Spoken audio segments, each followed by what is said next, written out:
tonight is your voice. Dumelang Sanbonani and welcome to Voice Out with myself, Queen KR. Today we are having a young man in the studio, Mhluri Sambo. He's an author. He's done so much for himself as a young man. So we will be engaging with him on various topics from his books to how he feels about the education system of South Africa and so many things that are affecting young people. So thank you so much, Mhluri, for joining us on Voice Out. Thank you, Queen, and I'm glad to be here, and I'd like to also greet the audience and yes. So Mhluri ke mang go letse ko kae?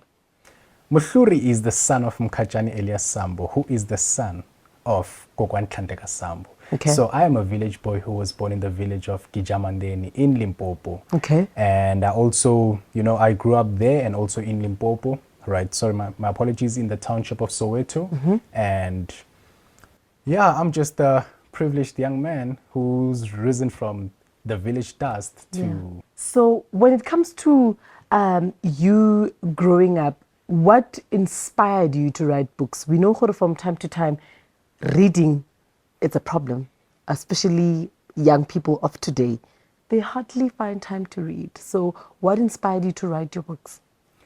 The inspiration to write my books, because as you're saying, I was never a reader, right? And then when I went to primary, I think I'm privileged to have gone to Discovery Primary School. There, it was a culture to read. So we had to read as in a compulsory way.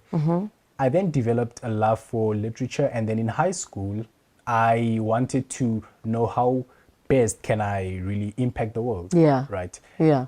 As I developed my reading skills and communicated and participated in many projects, I then decided to give writing a try. When I gave writing a try, I then realized that a lot of young South Africans need motivation, they need inspiration, and they also need a voice. There's, I feel as though the youth of South Africa is really voiceless, and I wanted to just be that voice to share stories of young black people and also to change the socioeconomic factors of young black people. So, and then, your first book, you were in high school. What grade were you in? So I started writing it when I was in grade 9, 2016, and I finished it in matric, and it was published and released in matric 2019.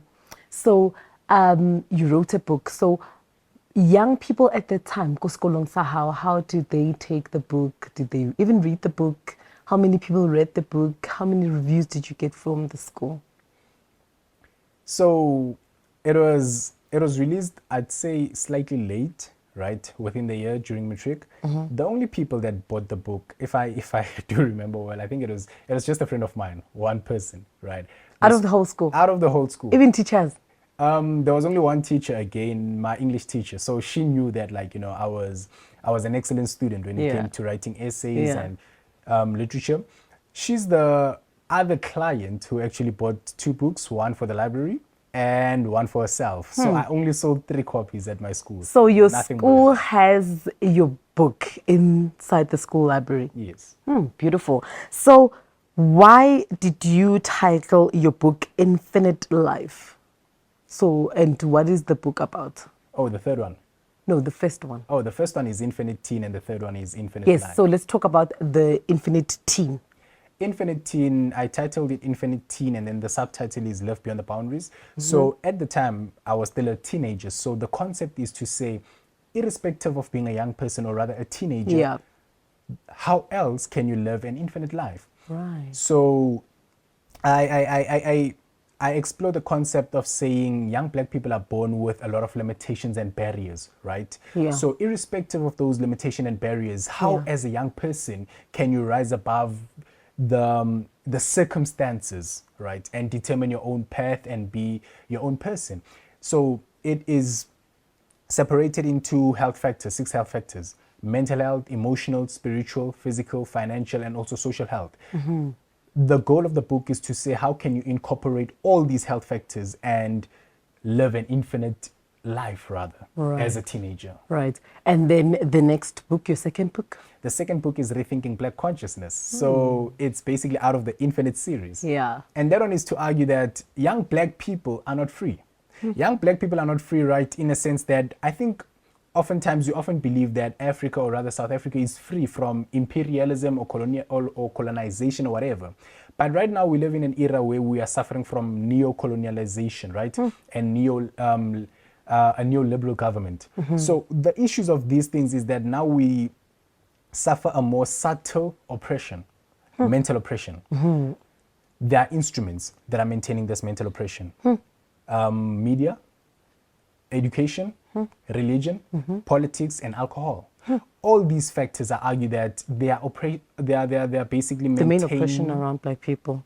Right. They are maintaining our oppression in a subtle way. Right. So, for example, if we look at media oppression, Yeah. watch stories on television or even on social media, always the black people are antagonized. Black people are portrayed to be rapists, to be fatherless, figures, and so many negative images, right? Yeah. What this does is that it programs young black people subconsciously to believe that that is who I'm supposed to amount to. So it maintains the inferiority complex of young black people, and then we just believe that, we're supposed to be inferior. So that's the whole approach of rethinking black consciousness and how we as young black people can free ourselves in mentally. So the reason why you wrote the book, you really wanted to, make a lot of young black people aware of everything elung gore about oppressor, right? But then, are you getting any support with that book, to be specific? And some of the people that you've been changing their lives, is it through the book or through your talks as well? Since we know that a lot of people don't really want to read. So what are some of the things that you do also to inspire them to read? So I do a lot of talks, right? And, as an author, my writing style is very different. I've come to realize that. Right. I'm a confrontational author, right? So a lot of young black people, right, those are predominantly the market who's read the book. A lot of them have changed their lives. I've recently there's a young brother of mine, not biological though, one of the young mentees that I mentored. He's now an author of 2 books after my inspiration. And I've also facilitated, I'm kind of facilitating currently the publication of 15 high school authors, right? And a lot of young people are now starting companies after reading my work or listening to my talks. The reality is that I don't mince my words, right?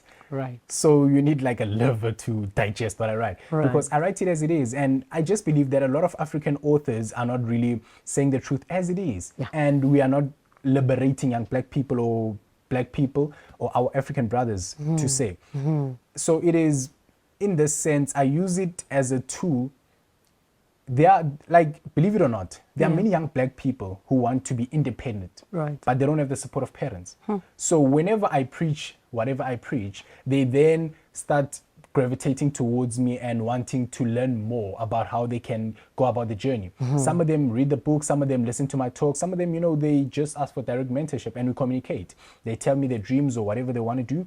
And oftentimes I try and be that bridge for them to succeed, because they are on this side of the river and they want to cross, and I've come to notice that my network, the people I've come to associate with and everything like that, I often share.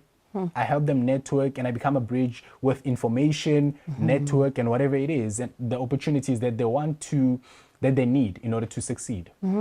So let's talk about some of the struggles that you've encountered with your life that inspired you to become a better person that will be able to better the lives of other people.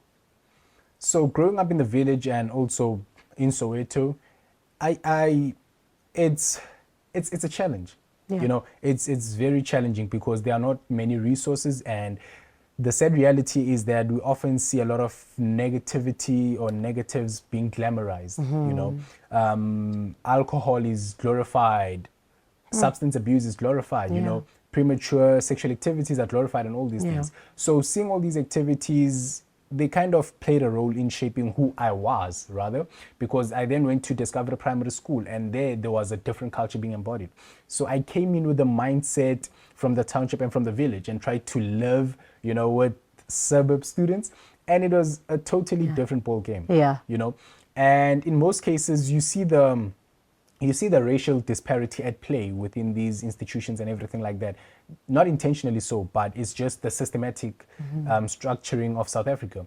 And oftentimes, some of the students would slightly be racist and all that, you know. And to defend myself, I'd use the upbringing that I experienced from the township and the streets, right, of fighting and everything like that. The turning point came in grade 5 when I was nearly suspended, right, for fighting. And then there's an elderly teacher by the name of Mr. Feldman. He contributed a lot towards my pivotal change, you know. Right. And he offered to be my psychologist, and he assessed why I was living that way. And then he showed me that actually there's an alternative route, Right. you know. So having grown from those experiences and having had, you know, second chances at life, I then realized that, you know what, I'd love to share the light that I've received to my fellow Africans to say, you know what, there is an alternative route beyond what we are exposed to. Then Infinite Life, Young, Single and Free. Tell me about that title on its own, The Young, Single and Free. So Infinite Life, so I'm now carrying over the series from Infinite Teen.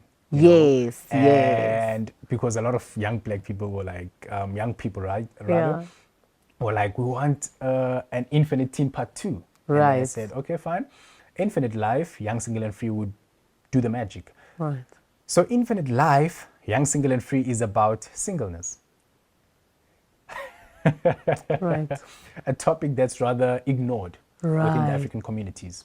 You know, there's every book that you might think of. There are dating books, marriage books, and all these type of books, but there are no singleness books. Right. I'm sure you've experienced this growing up in the township, that whenever you're young, you're always told, when will you play around in terms of dating and premature sex, right? Because if you don't as a young person, Yeah. the stage will skip Well, you. yeah, we'll skip you. Right. And at some point, you find a lot of young people, by the time they are 21, the recent states, especially on boys, we always talk about teenage pregnancy on women, right? But Exactly. especially on young girls, because teenagers are teenagers, Yes. you know.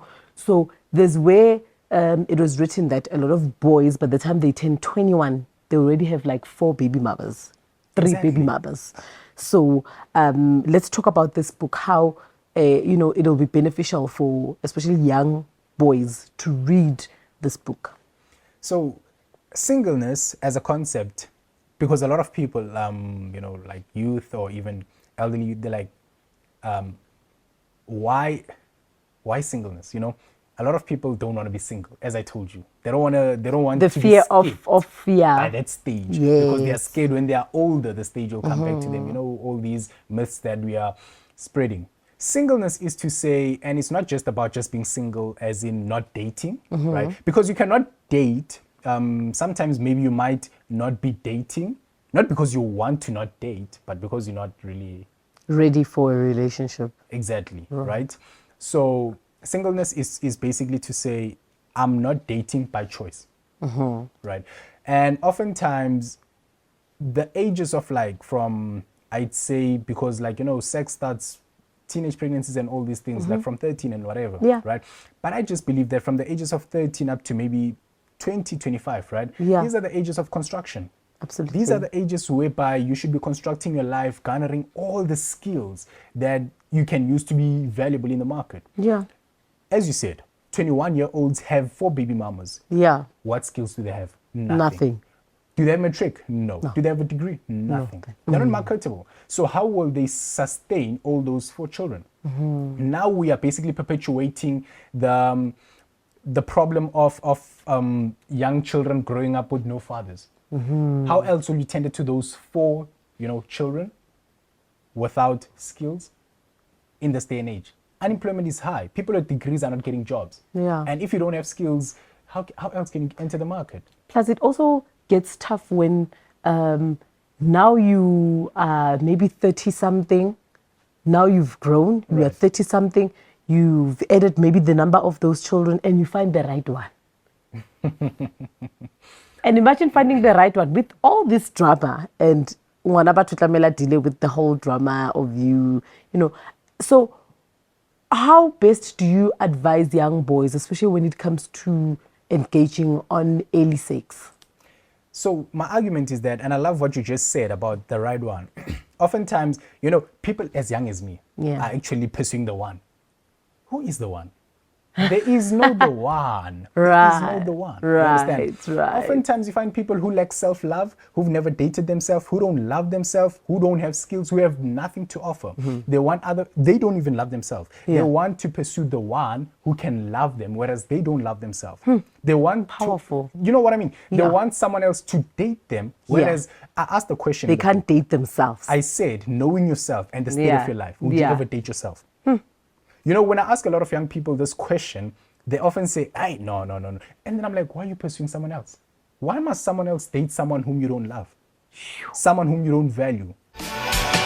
DreamStream, a place to create yourself. Record video, music, and podcast in our full-service studio. DreamStream, a place to create yourself. Record video, music, and podcast in our full-service studio. DreamStream, a place to create yourself.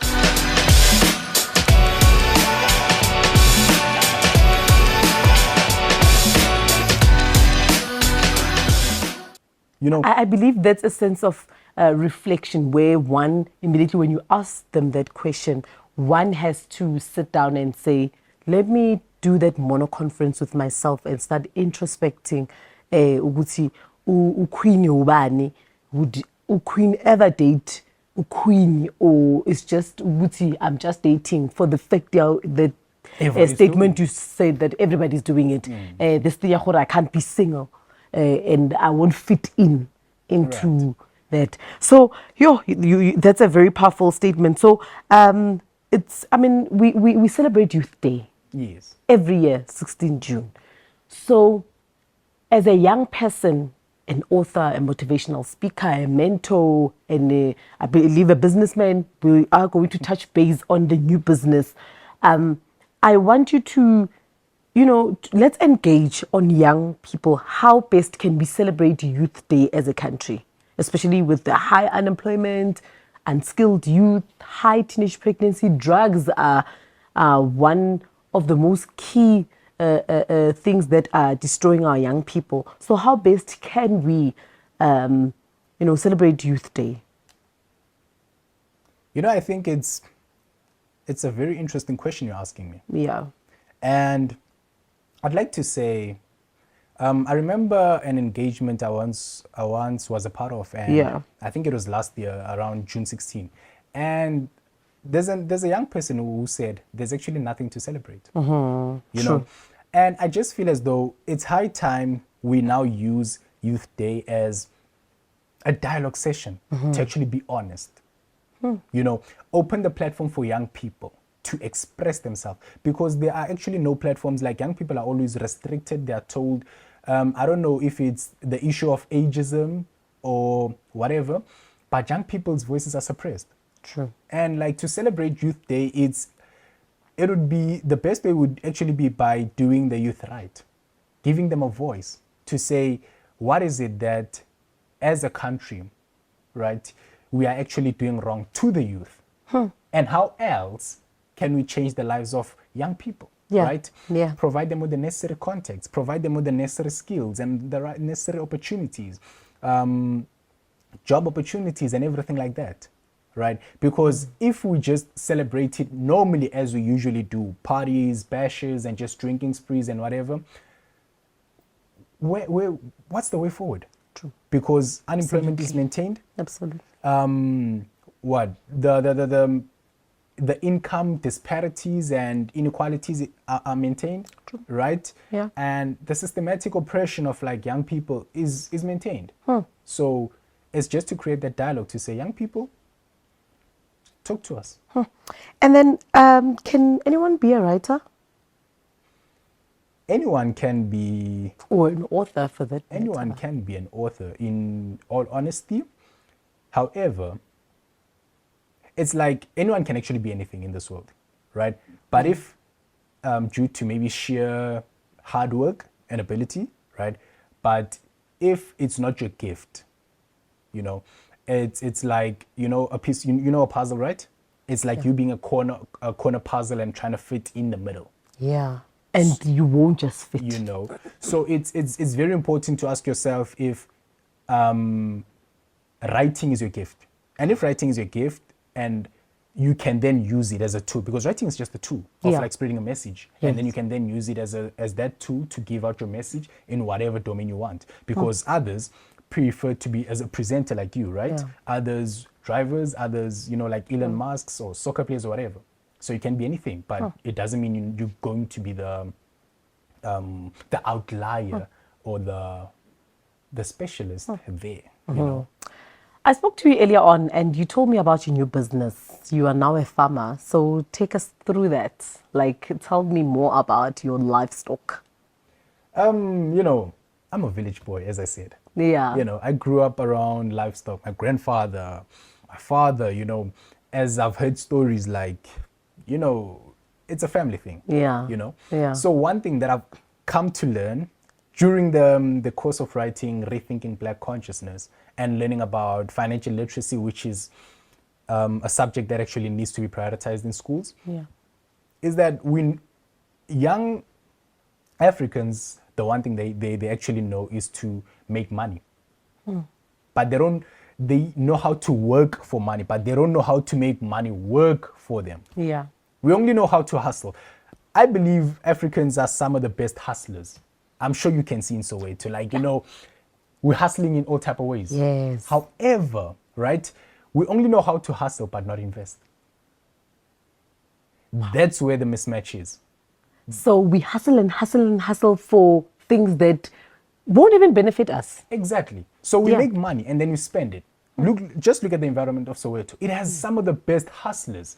But where does the hustling funds go to? You know, These brands, these cars, slay alcohol. queens, alcohol, and so Yeah. much. So then I then realized that writing, fine, and speaking is making me money. Yeah. But then, as I'm hustling for this money and the money is coming in, right? Yeah. How else am I planting it, you know, in order to basically plant for money trees? So the income of hustle are actually seeds. Those are seeds. Then investments is when you plant the seeds and you're birthing money trees. So I'm right here in studio, but the livestock is working for me. You understand? So then I then reached out my funds to build the livestock business, and then I bought goats, and yeah, man, and they've been multiplying at an amazing rate. And you know, all I'm just doing is just hustling for more and learning how to invest even further. And then our education system as well. We hardly hear our children come back home to say, I want to be a business person. Le rena re a ra gola, re nyaka go ba di business people, right? It was more of ke nyaka go ba doctor, ke nyaka go ba this, ke nyaka go ba that. But then in terms of entrepreneurship, in terms of being a businessman, how to grow your money and all that, it was, you know, a touch and go. So how best can, you know, our government change the education system? Funny enough, this is not only a South African problem. Yeah. It's an African problem, or rather even a global problem. Right. Because South Africa has what is called rote learning education. Right. Rote learning education is an education of memorization. This a professor by the name of Dr. Mushalika in Zambia, a Zambian professor, he said that the educational system in Africa is one that was designed by the colonizers, the former colonizers, to basically use it to produce employees that can sustain their industries. That's where the problem is. So the problem is we have an education that where we just memorize information and facts and deposit them onto exam papers, and they judge you and say and call you intelligent based on your grading system for what you're actually just cramming and just depositing. True. We have an education that teaches you to ask what is, not why is. You understand? To be an entrepreneur or a business person or an industrialist of any form, you need to ask why is. Right? You Yeah. only ask what is. What is Absolutely. it that I'm supposed to do? Wow. What is it that I'm supposed to, you know what I mean? Yeah. You train for many years in university just to answer what is. You do the same thing over and over on a daily basis. You know, it's a program. It's And get a systematic program. certificate or a diploma or a degree You understand? so that you qualify for, you know, who grow the, you know, the industry. legacy ya batho ba bangwe and the legacy instead of growing your own. I mean, you've started a business and I believe gore ke legacy e leng gore bana ba gago ba tle be ba benefita ka yona in the future. Even the family ha Sambo will be saying there was Muhluri, you know, 20 years or 100 years ago, o e leng gore o la rebuild like this legacy that we have today. Exactly. Yeah. So let's talk about, you know, the life. You touched on it, how us as society, especially in poor communities, be it rural or especially in townships, we are portrayed as lazy or alcoholics, like we are not able to think for ourselves. How best can you, you know, touch base and have your own inputs on that? That's some of the greatest challenges that we actually have in the black communities. Yeah. You know, the image of the African, the image of the African who is rather called lazy or all those things, right? It's because of, you know, these are the factors that are maintaining all these things. The alcoholism, like alcohol is basically highly marketed in black communities.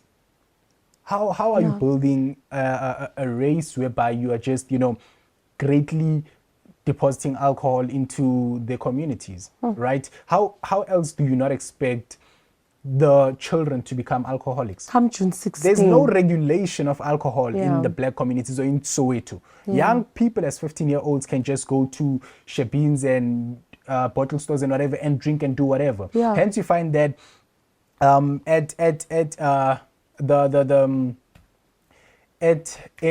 think it was Enyobeni Tavern last Yes, year. the at Eastern Cape. Enyobeni saga where the youngest was 13 Were died. drinking. Yeah. Where's the regulation there?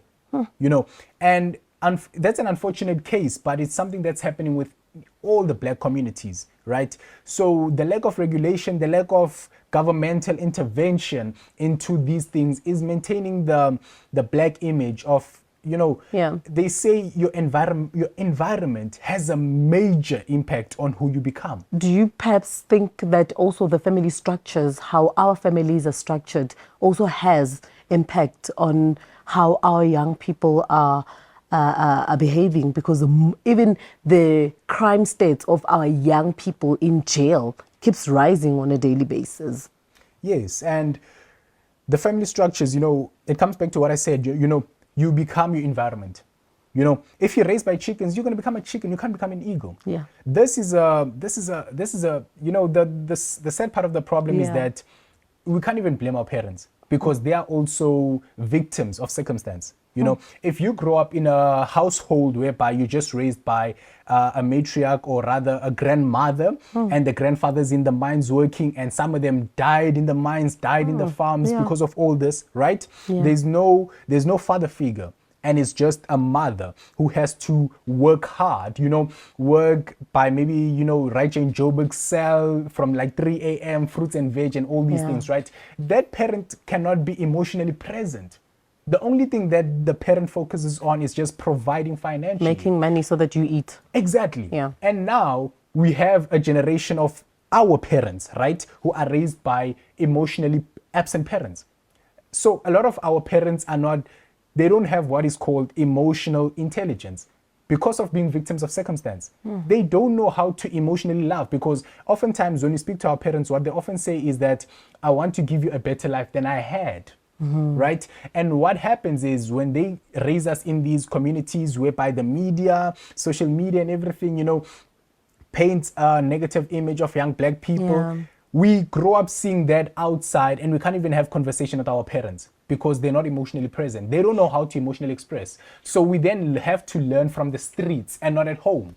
Sure. And whatever the streets teach us, we're going to follow the framework because we never got to have those conversations with our parents. Sure. It comes to what you were saying about finances, even sex, all these things. These are topics which are a taboo in the black community, Yeah. right? You Yeah. can never. No one wants to talk about them. You will never go to a parent and discuss sex. You will never go to a parent or discuss money or whatever. Yeah. These are very sensitive topics. Yeah. Why? It's because they never had the opportunity to, have that parent who affirms them, who validates them, so they can't pass what they don't have. They can't teach what they don't have. Sure. So now you raise a generation of emotionally empty. I term this emotional hunger in Infinite Life. You raise a generation of emotionally hungry children who seek approval, who seek emotional love, and they go out and do all these negative things. Because if you find friends who call you the big dog and all that, they are Yeah. affirming you. Yeah. They are validating you. They are feeding you emotionally what you're not fed at home. Yeah. So then to always receive this form of love, you end up doing what they affirm you to do. Sure. Sometimes it's smoking, sometimes it's drinking. You're gonna drink, or maybe sometimes it's hypersexual activities, and they're like, yeah, you're the big dog, you can fetch that girl. Yeah. And then you live this life to be approved of. So you don't lose that plate that you're receiving from them. Sure.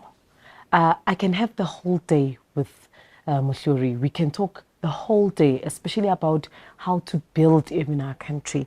But, what are your last words in closing for young people, for older people? Because I believe that you qualify to even advise, the older generation.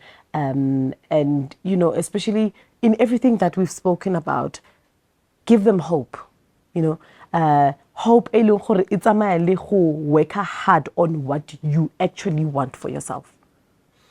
With that said, right, I know the generational mission as it's been spread has been economic freedom in our lifetime, Yeah. right? But I believe that before we can attain economic freedom, we need to start we need to be the value creators. Right? When it comes to your point of hard work, we need to start creating value. We need to become producers. We need to determine who we are as a people. Start producing and start industrializing. Only then will we receive economic freedom. Yes. Money is a reward of production. So all I'd like to say to everyone out there is this is the season and the age where you need to determine who you are. The age of self-determination. Yeah. Choose your life, choose your path. The world is filled with many opportunities. And as my motto with Infinite Teen, live beyond the boundaries. Live beyond the boundaries. And I mean, Muhluri, you've mentored a lot of young people. You've inspired a lot of young people. You've built a lot of brands around young people. Thank you so much for being that champion of, good behavior, good growth, and everything e leng gore batho ba bantšha ba tlamehile ba ishebe, ba reflect on themselves. Thank you so much for being that champion of being a game changer. Thank you so much for joining us. Thank you very much, Sis Queen, for the platform. Yeah. Thank you. Anyway, that was Muhluri Sambo, an author, a businessman, a student, like he's an activist in his own right. He's done so much for himself. Anyway, please follow us on all social media platforms. It's Dreamstream. If you do want to follow me on all social media platforms, it's QueenKR_royal. Go Jona Kamoka, but then go Twitter, Kisetlogolo Sabatlokwa, and on Facebook, it's QueenKR_royal. Go tswa go nna, Setlogolo Sabatlokwa ke re, mwah.